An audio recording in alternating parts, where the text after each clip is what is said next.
Bryson, welcome back. Once again, 7 under for the day, 21 under for the tournament after 3. You currently have the solo lead. Just going to open up to the floor. Media, please raise your hands and we'll bring a microphone to you.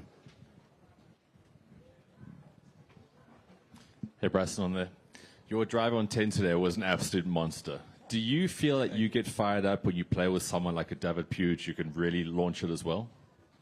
I'm just trying to hit the fairways out here. These things get super tight. But today I felt more comfortable and was able to hit it on my line a little bit more with the driver today. But the wedges weren't going on my line, so I got to go work on that today. So, you know, but it was a great drive. I was really happy that I pumped it out there. Had a nice pitching wedge in, hit a great shot in there, and then made a great putt. Felt like I was rolling after that, and things just kind of, I couldn't get going after that. But I hit it good on 10. Just to geek out a little bit on how fun this golf course is from our perspective here. I mean, it's just it's so gettable. What are some of your favorite parts of the Stay in City layout that you're really enjoying playing this week? I like the drivable holes. I think they're a lot of fun. They provide a lot of variability and sometimes chaos, but then the opportunity to make an eagle, right, like I did today and I did yesterday on 1. So I think all in all, it's really a treat to play at elevation, have some drivable holes, be able to hit it 350, 360 on some holes, and be able to hit your pitching wedge 190. It's a lot of fun. Go back left. Bryson, hi. David Isaacson from Sunday Times here. You missed a couple of greens, but I didn't see you miss a fairway. Did you miss any fairways? And how many times did you use driver off the tee? I'd have to go back and look, go through it real quickly. 2, 3, 4, 1, 2, 3, 4, 5, 6 or 7 drivers, I think. I don't think I missed the fairway with a driver today. I don't know. Don't quote me on that because I got to go check it. But I mean, I drove it really well today. I was proud of the way I drove it and pulled the drive on 18, but luckily the slope kind of pushed it back into the fairway. And I'll just continue to work on the driver and work on my wedging and dial in my numbers a little bit better and give myself some more birdieable opportunities with wedges in my hand tomorrow, hopefully. Mike on the left. Bryson, right over here. On your left There you side. are. Yeah. So obviously you played with Gracie today. You've got a feel for what it's like to play with a South African almost all this week. What do you think it's going to be like tomorrow? Do you think it'll be similar to today, or do you think because trophies are on the line that could be a little bit different? What's your kind of anticipation level? Yeah, I think there can be. Look, tomorrow's going to be a great day. Gracie's playing in some incredible golf, and it's fun to be alongside him playing some good golf as well. And he's got a huge hometown support, and you know, it's cool to feed off of that energy. And so hopefully there's a little bit more energy, and I can kind of feed off of that. I like it. I mean, I like feeding off a lot of hype and energy. You know, I did it when I played in TPC Boston with Tiger in 2018. You know, all the hype was around Tiger, and went and shot 63 that day to or 64 that day, something like that, to 68, and it was just fun to feed off the energy. Albeit it wasn't all for me. It was a lot of fun. So I have a little bit of experience with it, but you know, you never know. They may just go all the way tomorrow. And look, either way, it's fun to showcase some great entertainment. At the end of the day, this is a competitive but entertaining sport, right? And I think the crowds are going to be electric, and there's going to be a lot of people rooting for Gracie and some rooting for me, and just continue to entertain. Thanks. To your right. Bryson, round 1 you spent nearly half an hour signing autographs. Round 2 was nearly an hour, a little bit short. You needed 3 more minutes. Yeah. Are you going to add 30 minutes today? I'll do my best to sign as many as I can. I am pretty exhausted, but in a good way. You know, we finished early enough, so hopefully I can get out of here somewhat at a good time and get a good dinner in. But I'll be signing as many as I possibly can until my hand starts to hurt. I feel a little pressure there from all the signing, so it's been fun. I love signing autographs. It's fun they're the reason why we're all up here, and we're all grateful to be playing for what we're playing for, right? And so it's my duty, my responsibility to showcase my gratitude to the fans and the people out here. To your left. Hi, Bryson, great round again today. Thank you. Backing it up, first round, second round, third round. Ahead of the fourth round, does it feel like perhaps you've got a target on your back because Gracie's right in striking distance from you? And are you going to change anything tomorrow? Are you going to be more aggressive, considering that the gap is just 2 shots? Are you going to maybe be more aggressive with the para and maybe with some of your? Are you going to change your game plan essentially? Yeah, I think I'm going to play the same way I've been playing all week. I've been striking it well for the most part, putting it well. That back 9 just kind of didn't go my way on some of it. I made a great eagle on 10 and a great birdie on 18, but everything else was kind of a bit scrambly. And so I'm just going to focus on myself, man. Like, I know it's so cliche to say, but the more I focus on myself, the better I usually perform. And I just want to get in my own bubble and focus on executing the best shots I can to prepare for Augusta. Lynn, to your right. Bryson, back-to-back? I hope so. You never know, right? There's so many great players that are coming, from 2 or 3 shots back, and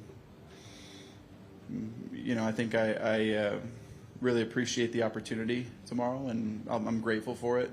Last week was quite a whirlwind, being able to pull through with Richard missing the putt and not the way I wanted it to end. So hopefully I can end it on a good note this week and execute the way I know I can. But 2 in a row would be fantastic. Thanks. Go to your left. When's the chocolate milk coming? I'm waiting for it. I know. I got the picture of what it is. Anyway. Bryson, you spoke about the drivable par 4s. I know recently you spoke about the 9th hole at Cypress Point being one of your favorite risk-reward holes in golf. And I know you potentially have a golf project brewing in California. How much do you think about golf architecture outside of being a professional golfer and playing golf? How much do you actually think about golf course design and You have asked some of the most incredible questions this week. I really appreciate your questions. All 3 in the front there have been amazing. Everybody has been great, too. I was just saying, done a great job. Yes, I love the drivable par 4s, and I am dabbling in some architecture and design. I've already designed a few, waiting for them to get done. And I quite honestly think about having 2 to potentially 3 drivable holes on each golf course. I think par 3s are too long nowadays. I think it'd be so cool to have a 40-yard, 50-yard par 3. I mean, why don't we have that out here? It blows my mind. I think one of the most brilliant things the USGA did at LACC was have that 55-yard par 3. I forget what hole it was, but 15 or something like that. But it was such a brilliant design for that 55-yard shot, and I think golf courses should be more like that. There should be at least one hole that's super short that makes you really think.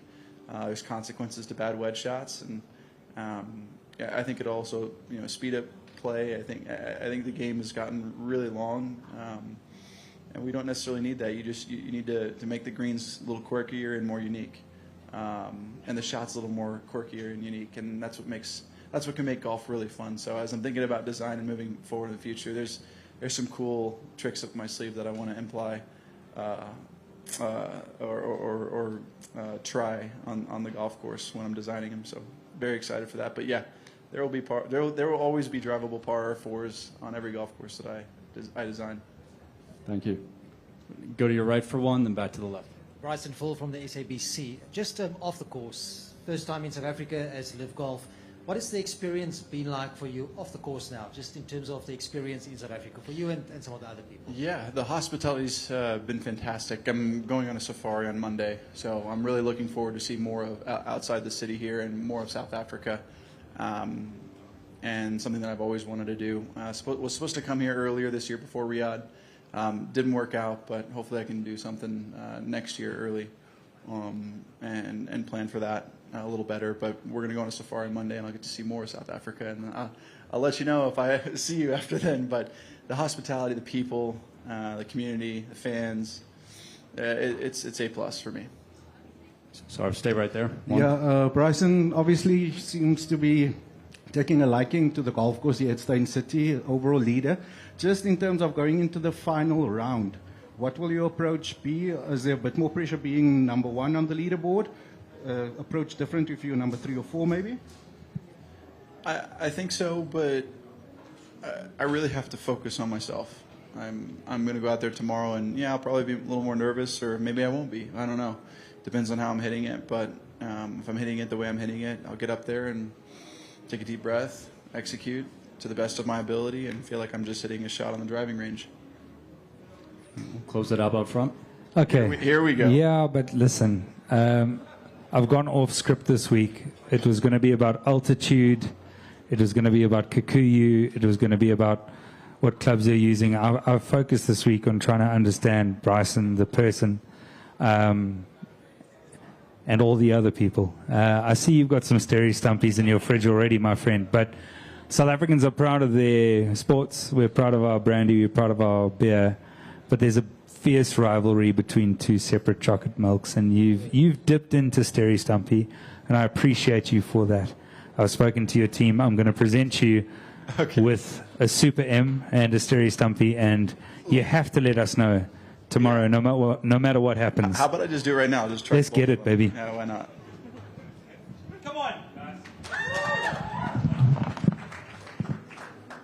Okay. Got to give it a good shot. Yeah, this is Super M. You've had this before.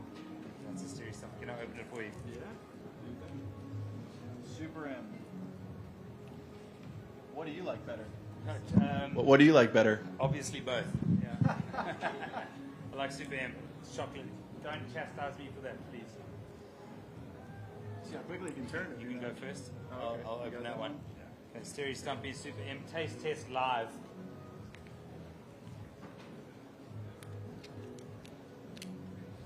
That's solid. That's nice. I like it. Okay, out of 10. Out of 10, it's pretty smooth. A little bit of cream to it. It's not a whiskey. And I know. Oh, that's the wrong cap. I'm probably going to give it a, and I'm very, very particular when it comes to stuff. Probably a 7-8. I'll say 7-8. Yeah. 7-8. Mm-hmm. Come on. Oh, so, Yeah, come on, dude. Come on, dude. It's not a game anymore. Yeah. No, that's close to a 9 there. That's pretty good. That's pretty good. Ladies and gentlemen, Super M over Sterry Stumpy, according to Bryson DeChambeau. There's no longer a debate. Thank you so much. I appreciate it. Thank you, guys. Appreciate it. This is good. Do you want it? Yeah, sure. Yeah, okay, cool. Bryson, we'll wrap there. Thank you very much. Thanks, guys.